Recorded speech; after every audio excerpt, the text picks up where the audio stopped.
Guys, कैसे हैं आप सब। आई होप कि आप सब बढ़िया होंगे। नमस्कार है आप सभी को और स्वागत है फिर से आप सभी का हमारे इस चैनल में जो है Sonika Shiv vlogs. I hope आप सब बढ़िया होंगे।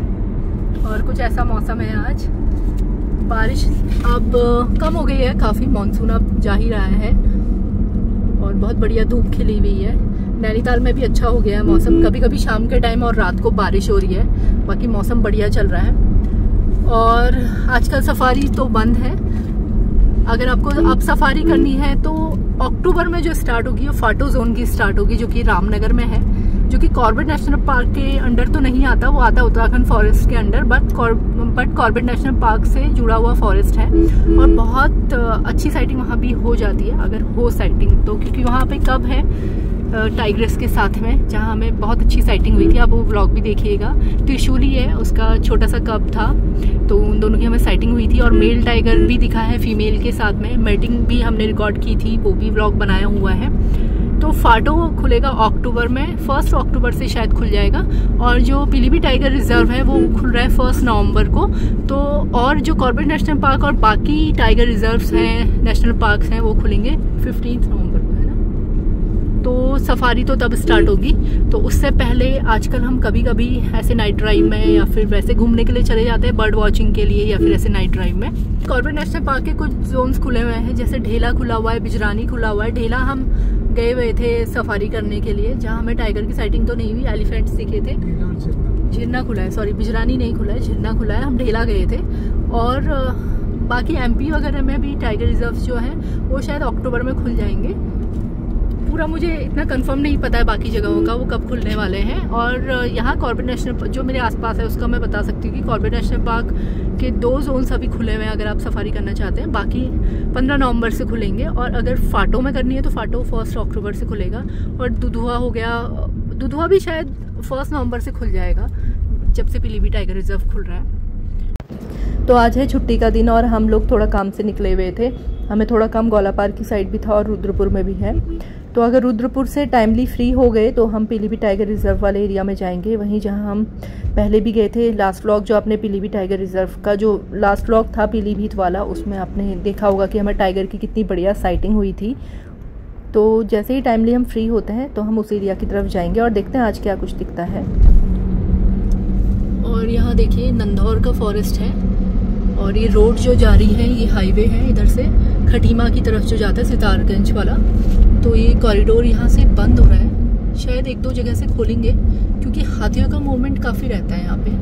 हाथियों का मूवमेंट अक्सर, मतलब हाथी यहाँ पर रोड में आ जाते हैं। जानवर वगैरह में एक सांबर भी एक बार यहाँ मिला था, किसी ने टकरा दिया था उसे। हाँ, सांबर डियर भी एकदम से रोड में आके एक दिन बाइक वाले से टकरा गया था, उसे काफ़ी चोट आई थी। रिवर से क्रॉसिंग पे रहे, यहाँ से रिवर है और 1-2 जगह से है उनकी प्रॉपर क्रॉसिंग, तो किसी भी जगह से ना निकले, इस वजह से शायद ये बंद कर रहे हैं, उधर जो रास्ता बंद कर रहे थे। क्योंकि क्योंकि हाथियों का ग्रुप अक्सर यहाँ पर आ जाता है इस रोड में, और टाइगर का तो है ही मूवमेंट यहाँ, और बाकी अदर एनिमल्स का भी है, इस वजह से शायद वो बंद कर रहे हैं। तो यहाँ नंदौर में भी नंदौर खुला है आजकल। नंदौर शायद खुला होगा, हाँ हो सकता है, नंदौर की कर सकते हैं सफारी। तो नंदौर आजकल खुला ही होगा, वैसे ये भी उत्तराखंड फॉरेस्ट डिपार्टमेंट के अंडर आता है। क्योंकि फाटो तो इसलिए बंद है क्योंकि बारिश में वहाँ रास्ता बिल्कुल बहुत ही ख़राब हो जाता है, बहुत ज़्यादा पानी भर जाता है, जिप्सीज जाने लायक नहीं रहती हैं। बट यहाँ ऐसा शायद नहीं है। और ये नंदौर का फॉरेस्ट है, जो इसकी सफारी की एंट्री होती है वो आगे एक जगह है चोरगलिया, वहाँ से उसका गेट है।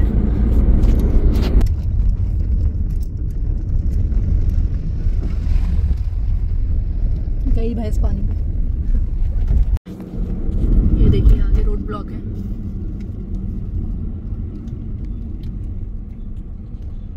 तो बस अब रुद्रपुर पहुंच ही गए हैं, अपना काम निपटा लेते हैं।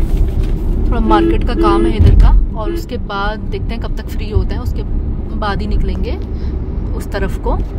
यहाँ से उस रूट पे पहुंचने में 1.25 घंटे के आसपास लगेगा। तो अभी बजे हैं 4, तो कोशिश करेंगे आधे घंटे में हमारा काम हो जाए पूरा।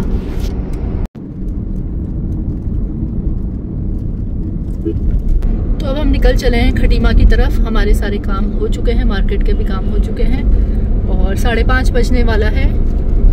थोड़ी ही देर में हम पहुंच जाएंगे खटीमा, 20 मिनट के आसपास, और फिर वहीं से लेंगे समोसे, और पानी तो आज लेकर ही आए हैं, और मज़े से खाएंगे समोसे और फिर चल पड़ेंगे पीलीभीत टाइगर रिजर्व की रोड की तरफ।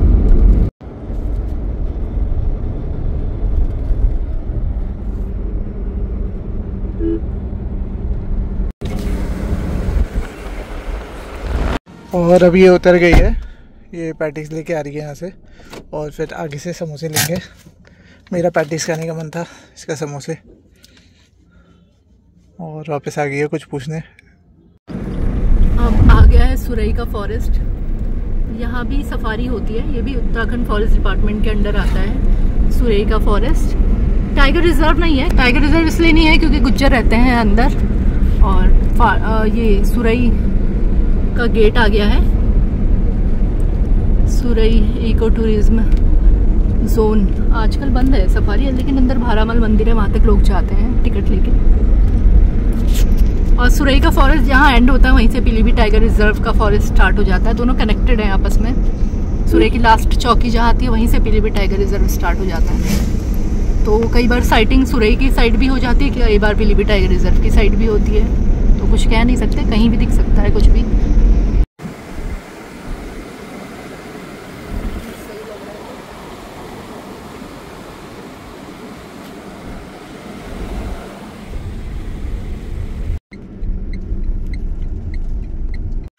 और हम रुक गए हैं और गर्मा गर्म समोसे निकल गए हैं, तो अब ये कुछ खाते हैं और फिर चलेंगे आगे। अभी ऐसा हो रहा है बाहर। तो कुछ समोसे और कुछ पैटीज खा चुके, एक डॉगी भी आ गया था, उसको भी खिला दिए बिस्किट्स, और अब हम निकल चुके हैं अपनी डेस्टिनेशन की तरफ। बूंदे कहाँ से, बारिश हुई थी क्या पता नहीं चला। अब यहाँ पर एक नहर आएगी। मंकी कैसे बैठा,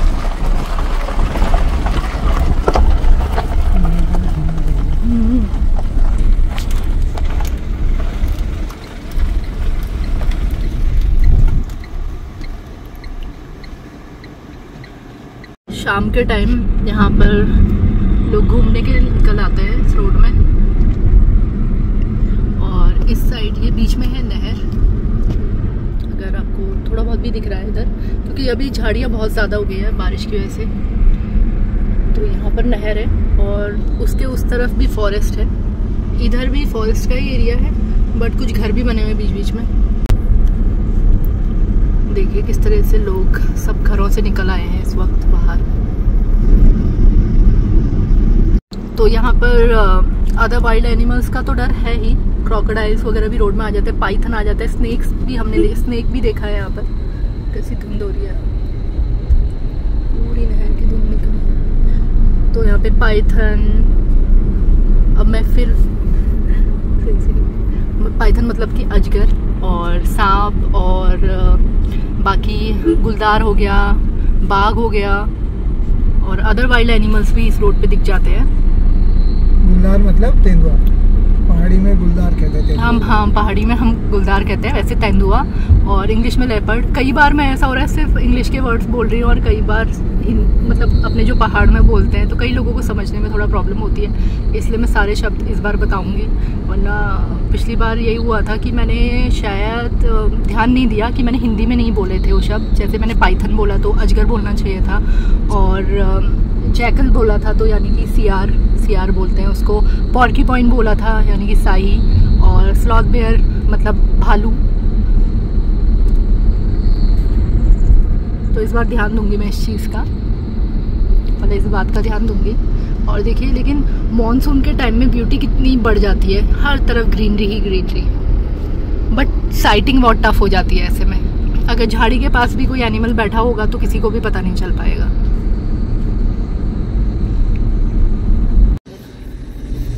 और ये देखिए ज़्यादा बारिश होने की वजह से, ज़्यादा बारिश की वजह से हुआ है या किसी ने कुछ किया है, पता नहीं, समझ में नहीं आ रहा है। तो ये तो बिल्कुल डेंस फॉरेस्ट है, यहाँ कोई क्या करेगा समझ में नहीं आ रहा, अजीब सा लग रहा है। पता नहीं जिस भी वजह से हुआ है, लेकिन आप देखिए कि कैसा रास्ता सा बन गया है उधर। इतने सारे लोग इस रास्ते में इसलिए दिख रहे थे क्योंकि अभी पहले ये देखिए कि कितना सुंदर लग रहा है। एक यहाँ पर भी हो रहा है काम किया गया मुझे लग रहा है।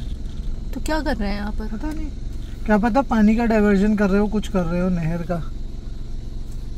इस बार पानी भी काफ़ी बढ़ गया था नहर में, रोड तक आ गया था, ये सुनने में आया था। बाढ़ की स्थिति हो गई थी खटीमा और पीलीभीत में, तो बहुत ही बारिश हुई थी। हाँ, मैं ये बता रही थी कि लेफ्ट साइड में यहाँ गाँव भी है, इसलिए इतने लोग दिख रहे हैं अभी रोड में। और थोड़ी देर में जब हल्का अंधेरा होने लगेगा तो बिल्कुल सुनसान हो जाता है ये रास्ता।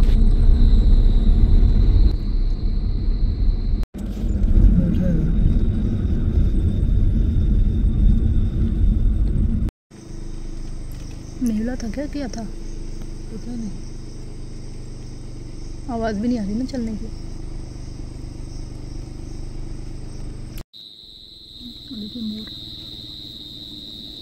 यहाँ पर तो मोर है। इससे जस्ट पहले हमें लगा था कि हमने शायद सिविट कैट देखी, वो रोड क्रॉस करके जा रही थी, फिर लेकिन दिखी नहीं उसके बाद। आज हमें ट्रक बहुत मिल रहे हैं रास्ते में, पता नहीं क्या कैसा रहता है, कब तक ट्रक चलेंगे, लेकिन बहुत सारे ट्रक हैं। और सुरई साइड की रोड तो बहुत ही ख़राब है अभी तक, मतलब काफ़ी टाइम से ख़राब ही है रोड, काफ़ी गड्ढे हैं, बहुत ही आराम से चलना पड़ता है। अभी तो और ही ख़राब हो गई है। अभी तो और ज़्यादा, हाँ बारिश के बाद तो और ही ज़्यादा ख़राब हो गई है।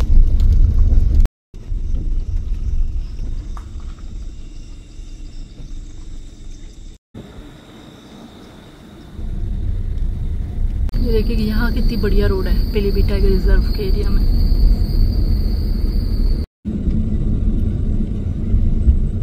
इस एरिया में अक्सर हमें भालू की बहुत अच्छी साइटिंग हुई है, स्लॉथ बेयर की। बहुत सारे भालू हमने देखे हैं इस जगह पे, यहाँ से थोड़ा आगे तक इस पैच में।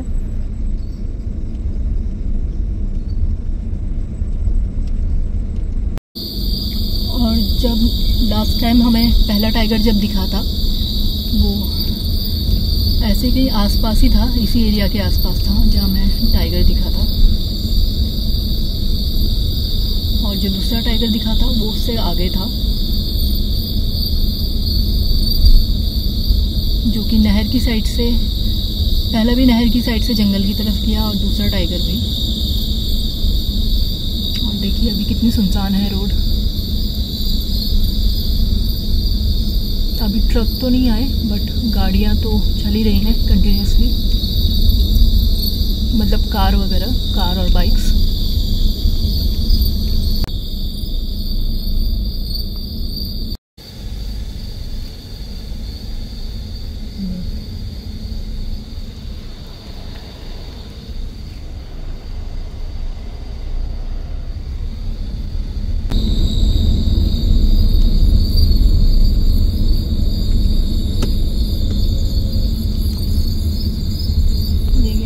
जोन का रास्ता जो बंद है, और इन रास्तों से अक्सर क्रॉसिंग होती है टाइगर्स की, क्योंकि राइट में है जोन 1, लेफ्ट में है जोन 2। फॉरेस्ट है, दोनों साइड डेंस फॉरेस्ट है। टाइगर्स का कोर टेरिटरी एरिया है।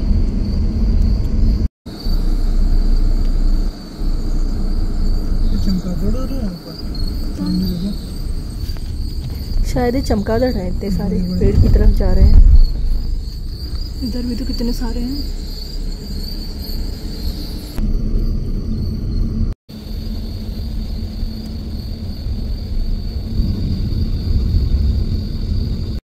और सेकंड टाइगर जो हमें दिखा था वो इसी एरिया के आसपास दिखा था, इस बोर्ड के पास, बिल्कुल इसी बोर्ड के पास में।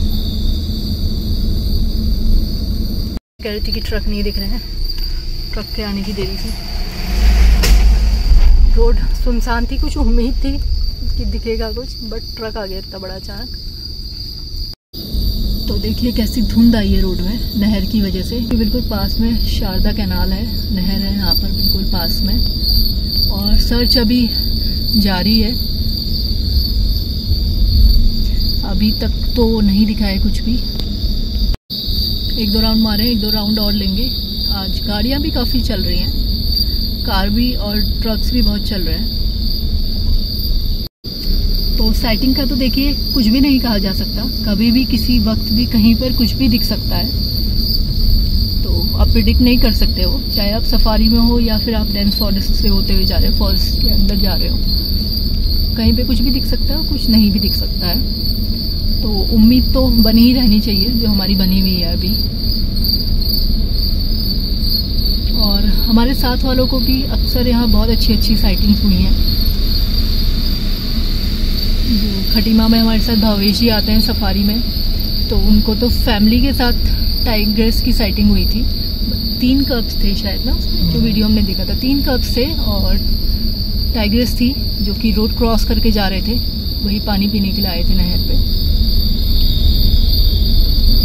और उन्हें और भी दिखा 1-2 बार टाइगर्स यहाँ भी और दूसरी तरफ भी, पीलीभीत टाइगर रिजर्व का जो गेट है उसके आसपास। और मेरे छोटे भाई को भी साइटिंग हुई है इस रोड में जब भी वो आया है। हर टाइम तो नहीं, और उनको भी नहीं हर टाइम। ज़रूरी नहीं है कि जब भी आप आएँ आपको कुछ ना कुछ यहाँ दिख जाए, उसके लिए पेशेंस होना बहुत ज़रूरी है और किस्मत होना तो बहुत ही ज़्यादा ज़रूरी है साइटिंग के लिए, बिना लक के। क्योंकि कब किस वक्त कहाँ पर मूव करेगा ये किसी को भी नहीं पता, वो आपका लक है। जैसे कि लास्ट टाइम हम बिल्कुल एक्यूरेट उसी जगह पे पहुँच गए थे, पता नहीं कैसे, और अकेली हमारी गाड़ी थी और इतनी बढ़िया साइटिंग हुई थी। और सफारी में भी अक्सर ऐसा होता है, तो होप तो बनी रहनी चाहिए। जंगल से आवाज़ इतनी तेज़ है कि पता नहीं मेरी आवाज़ कितनी आ रही होगी। सर्च मतलब हम ऐसे नहीं ढूंढते कि जंगल में टॉर्च लगा लगा के ढूंढे, बस ऐसे रोड पे चलते हुए अगर हमें दिख गया। जब आपने देखा होगा लास्ट टाइम भी जब हमें दिखा, तो जितना हमें रोड पे दिखा गाड़ी की लाइट से हमने उतना ही देखा। उसके बाद सर्च नहीं किया कि वो कहाँ को गया, कि रुका है कि गया, ये नहीं देखा।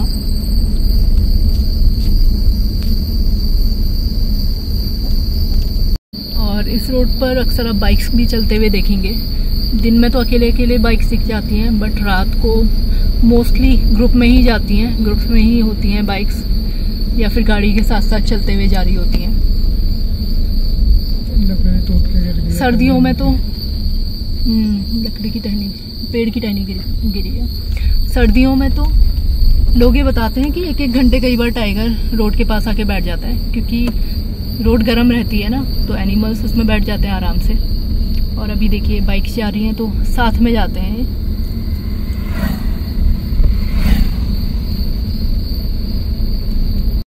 यहाँ पीलीभीत टाइगर रिजर्व के एरिया में अक्सर मैन एनिमल कॉन्फ्लिक्ट भी बहुत ज़्यादा होता है, क्योंकि आप देख ही रहे हैं कि फॉरेस्ट से होते हुए रोड जाती हैं और इस पीलीभीत टाइगर रिजर्व के आसपास काफ़ी सारे गांव भी बसे हुए हैं, माधो टांडा और बाकी के गांव भी। जो मुस्तफाबाद है वहीं पे काफ़ी लोग रहते हैं, जहाँ से कुछ पीलीभीत की एंट्री है और फॉरेस्ट बिल्कुल एडजॉइनिंग है, तो बहुत बार वहाँ खेतों में आ जाता है बाघ। हमने एक बार खेत में देखा भी है बाघ, उसका अभी व्लॉग अपलोड नहीं हो पाया था, तो वो भी पेंडिंग है व्लॉग। हाँ, जो ये बताने वाली थी मैं कि अब जो व्लॉग मैं डालने वाली हूँ वो पीलीभीत टाइगर रिजर्व जब हम आए थे, अभी तो काफ़ी टाइम पहले का व्लॉग है, जो कि मेरा गोप्रो, अगर आप रेगुलर व्लॉग्स देखते हैं तो मैं ये चीज़ आपको बताऊंगी कि जब हम नेपाल गए थे, नेपाल के बाद इधर आए थे और गोप्रो में कुछ प्रॉब्लम हो गई थी मेरे। कुछ व्लॉग्स यहाँ के भी थे, कुछ नेपाल के थे, जिस वजह से व्लॉग्स अपलोड नहीं हो पाए थे। पीलीभीत के तो मैंने डाल दिए थे, यहाँ का रह गया था। तब हमें खेत में मुस्तफाबाद, हाँ नेपाल के डाल दिए थे, यहाँ का व्लॉग रह गया था, वो मैं अपलोड कर दूंगी अब। और वो खेत जो पीलीभीत टाइगर रिजर्व का गेट है उसके आसपास के जो गांव है, मुस्तफाबाद का जो एरिया है, वहाँ पर हमें खेत में टाइगर की साइटिंग हुई थी। शाम का टाइम था, हमें सफारी में तो कुछ नहीं दिखा था। जब हम बाहर आए काफ़ी शोरगुल हो रहा था, काफ़ी सारे लोग इकट्ठा थे, तो खेत में टाइगर था, तो खेत से उसे भगा रहे थे टाइगर को, क्योंकि क्या हो रहा था कि फसलों के बीच में कहीं टाइगर बैठ जाता था। और वो बता रहे थे कि वो टाइग्रेस है और उसके बच्चे भी साथ में हैं, और जब टाइग्रेस के साथ उसके बच्चे होते हैं तो काफ़ी लोगों के लिए डेंजर हो सकता है, क्योंकि वो बहुत, कहाँ सांप है ये अच्छा ब्राउन कलर का, बिल्कुल नहीं दिख रहा, लकड़ी जैसा दिख रहा है। और ये ऑरेंज कलर का जो स्नेक दिखा हमें, ये मुझे काफ़ी रेयर लग रहा था, तो इसलिए हमने बाद में इसकी जब सर्च करी तो ये इसका डिस्क्रिप्शन मैच कर रहा था रेड कुकरी स्नेक, जो रेड कोरल कुकरी भी कहते हैं जिसका पहली बार स्पेसिमेन सर्च किया गया था 1936 में north Kheri division of Uttar Pradesh में। और उसके बाद से इसके कुछ ही स्पेसिमेन मिले हैं, जो कुछ उत्तर प्रदेश में मिले हैं, कुछ महेंद्र नगर में मिले हैं, 1-2 नैनीताल में मिले हैं, 1-2 बहराइच में मिले हैं और 1-2 दुधवा में मिले हैं। ज़्यादा इसके बारे में नहीं जाना गया है क्योंकि इसकी साइटिंग बहुत रेयर है। तो सांप था रास्ते में और बिल्कुल लकड़ी जैसा लग रहा था, कलर भी वैसा ही था, बिल्कुल पता ही नहीं चल रहा था क्योंकि इतनी सारी आप देख ही रहे होंगे रास्ते में टहनियाँ गिरी हुई है पेड़ों की, तो कई बार तो टहनियाँ सांप लग रही है। तो इस बार मुझे लगा टहनी ही होगी, एक बार मुझे लगा था कि सांप है, हमने रोका था तो टहनी थी। हाँ, तो मैं बता रही थी कि उस टाइग्रेस के साथ में उसके बच्चे थे, बता रहे थे वो लोग, और खेतों में फसल काफ़ी बड़ी थी, उसके बीच में कहीं वो बच्चों को लेके थी। तो उससे क्या होता है कि ना, जब फसल के पास आते हैं लोग, जो गांव वाले हैं जिनकी भी फसल है, वो जिस समय आते हैं और उन्हें तो पता नहीं होता कि टाइगर वहाँ पर है या बच्चे हैं या और भी कोई एनिमल है या लेपर्ड है कुछ है, तो अनजाने में जब वो उस तरफ जाते हैं तो फिर उसमें हमले होने की बहुत वो संभावनाएं बढ़ जाती है।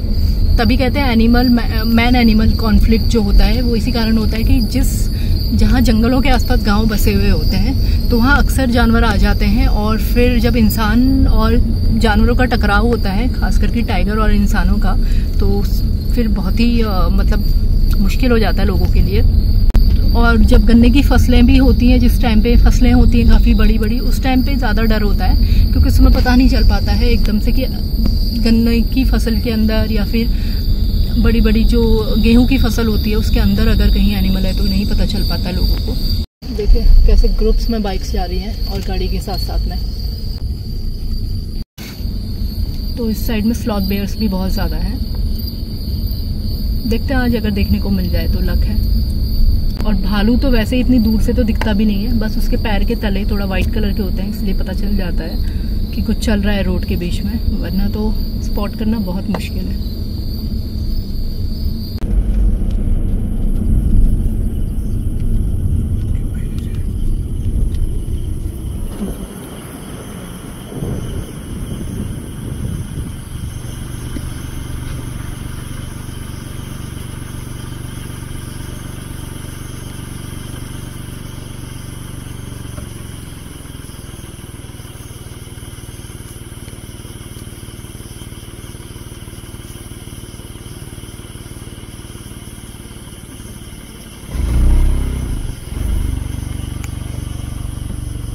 तो अभी हमें दिखा रास्ते में पोर्क्यूपाइन यानी कि शाही, शायद कुछ खा रहा था। तो जो ये पोर्क्यूपाइन होता है यानी शाही, इनके शरीर में जो एक कोट होता है ये काफ़ी आप नुकीले कांटेदार ये देख रहे होंगे। तो ये जब भी कोई बड़ा जानवर इसे पकड़ने की कोशिश करता है, इसके पास आने की कोशिश करता है, तो ये अपने बचाव में तीरों को छोड़ देते हैं उस जानवर की तरफ, और जानवर पूरी तरह घायल हो जाता है, बहुत बुरी तरह, क्योंकि ये इतने नुकीले होते हैं। ये मैं इसलिए बोल रही हूँ क्योंकि मैंने देखे भी है नुकीले। हमारे जहाँ नैनीताल गेठिया में जहाँ हम रहते हैं तो हमारे खेतों में भी पोर्क्यूपाइन अक्सर आते हैं। ये रात के समय आते हैं और मॉर्निंग में मैंने ये कांटे देखे हैं, बहुत ही शार्प होते हैं, जो मैंने रखे भी हैं घर में थोड़े, तो वो मैं दिखाऊंगी, अभी कभी पिक्चर डालूंगी उसकी। जैसे देखिए गांव हैं आसपास में पीलीभीत टाइगर रिजर्व के, और यहाँ टॉर्च लेके लोग अपने खेतों की रखवाली कर रहे हैं।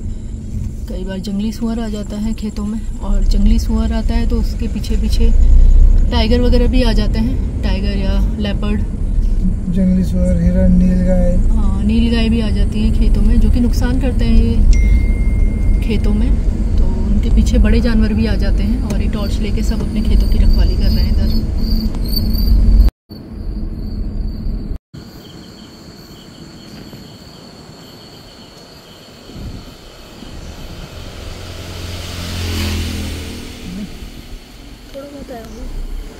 सियार्स हैं, फॉक्स जैसे लग रहे थे। बेचारा एक सांप दबा हुआ है रास्ते में, शायद किसी गाड़ी वाले ने देखा नहीं और बीच रोड में दबा दिया उसको।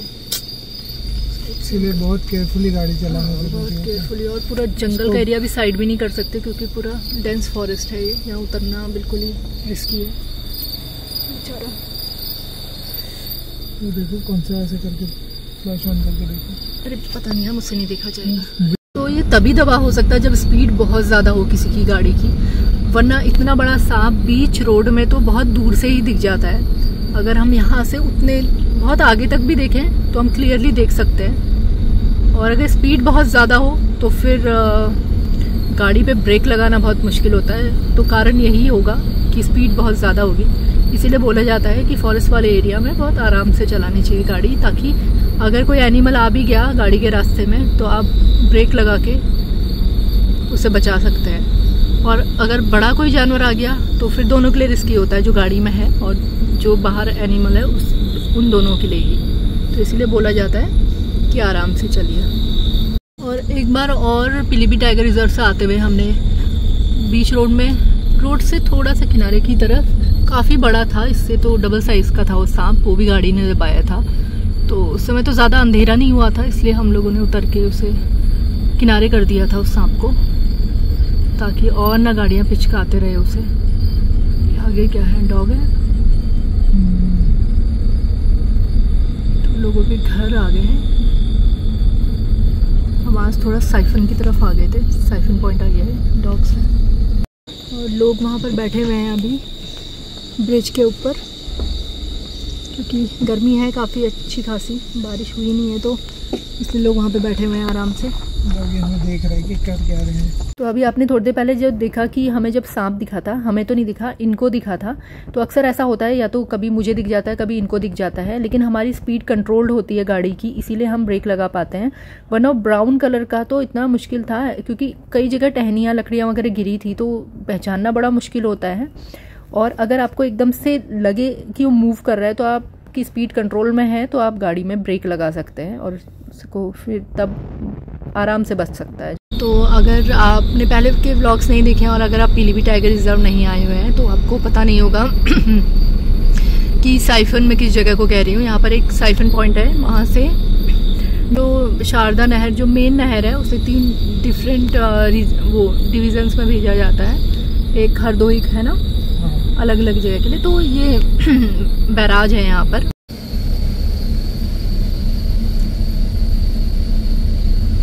धुंध बढ़ गई है और ज़्यादा। तो जी अब हम आ गए हैं पीलीभीत के एरिया से वापस, पीलीभीत टाइगर रिजर्व के एरिया से वापस। 3-4 राउंड्स हमने मारे और टाइगर की साइटिंग तो नहीं हुई, ना स्लॉग बियर दिखा, हमें सांप दिखा, स्नेक दिखा और पॉर्क्यूपाइन दिखा, यानी कि शाही बीच रोड में। तो जैसा कि मैं आपसे कह ही रही थी कि हर दिन एक समान नहीं होता है कि, और ज़रूरी भी नहीं कि हर बार आपको टाइगर दिखे। वो चांस की बात होती है, लक की बात होती है और उस मूवमेंट की बात होती है कब वो उस जगह से जा रहा है। तो जो आज हमें स्नेक दिखा, जो सांप हमें दिखा, वो भी काफ़ी रेयर स्नेक है। हमने जब सर्च किया बाद में हमें लग रहा था ये कि रेड कोरल कुकरी स्नेक है, और बाद में हमने सर्च भी किया क्योंकि जैसा वो दिखता है, जैसे वो चल रहा था तो उससे वो मैच कर रहा था।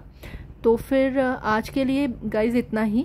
फिर मिलते हैं आपसे अपने अगले व्लॉग में। Please do like, share and subscribe to our YouTube channel which is Sonika Shiv vlogs. Bye bye, take care.